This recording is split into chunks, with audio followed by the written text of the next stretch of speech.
The adoption of plea bargaining in our judicial or administration of judicial justice systems, it's something that had been researched extensively and discovered that it is the best thing to do, given the kind of peculiarities Nigeria has. I agree with my brother from Serap when he says, he talked about delays in court. And I want you to understand that for every matter that is in court, that an EFCC operative goes to court, taxpayers' monies are being used. And it is better rather to save those taxpayers' monies than, allow them to be frittered away. So plea bargain has a structure of taking away the benefit of the offense from the criminal, which is the key and most strategic way to deter criminals. Because for every criminal, it is the benefit from the criminal activity that motivates him to commit the offense. So you don't just go to do plea bargain without necessarily, or without putting something down. And at the EFCC, we consistently insist that before we even go into any plea bargain, you have to first and foremost restitute and refund everything that you had collected. So to that extent, the recovery of the proceeds of the offense is in a way a consequence management, because at the end of the day, you're not allowed to go home with what you stole. And if the system is so consistent in itself, you will discover that if somebody steals today and tomorrow he's caught and the money is taken away from him, and he does that tomorrow, and the same thing happens to him, he will sit back one day and say, oh, what's the point that I have to steal? Because at the end of the day, this money is going to be taken away from me.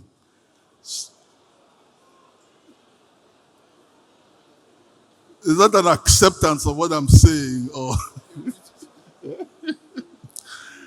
So I do not agree. I do not agree that plea bargain diminishes consequence management. And one thing I want you to also understand is that even if you get off the rope through plea bargain, there's a conviction. And that conviction, or having that toga of a convicted person, also takes away many privileges provided for you in the Constitution. Like you can't contest elections, you can't hold certain office responsibilities.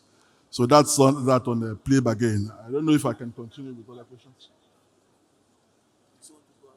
Yeah, I think the questions that had to do with prevention, recovered funds.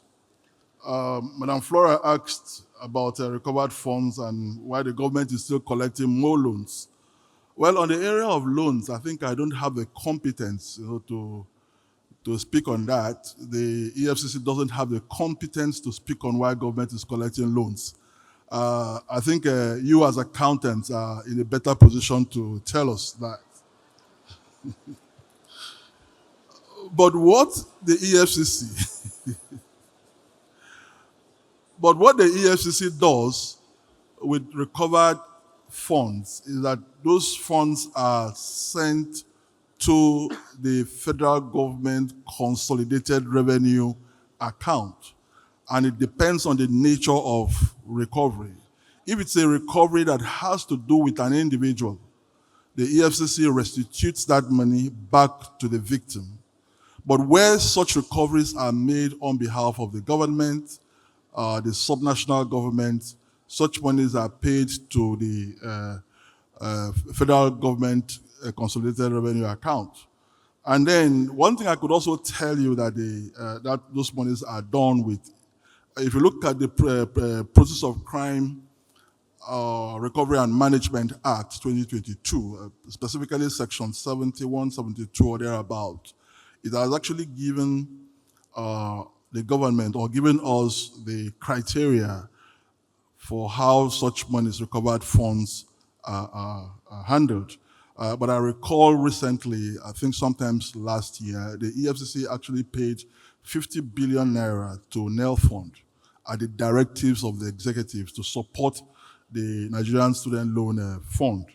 So that's how such monies are being done. Like, I want to reiterate also that the other issues why government collect loans despite these huge, humongous recoveries, I can't speak on that. Then somebody talked about cutting of waste. Well, this is the AFCC is doing so much. If you look at Section 6 and 7 of the EFCC Act, and particularly Section 7 EFQ of the EFCC Establishment Act 2004, it did give the EFCC very huge preventive powers.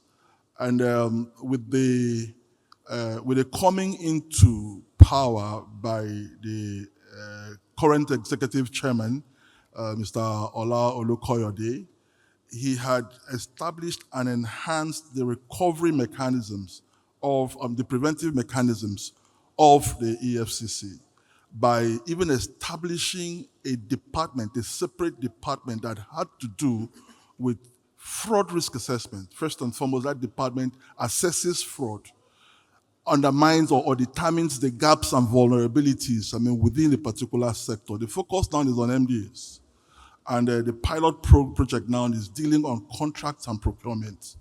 So we are proactively, we don't now wait for people to come and make reports to us. We go after MDAs to see how they conduct their contracting processes and procurement processes.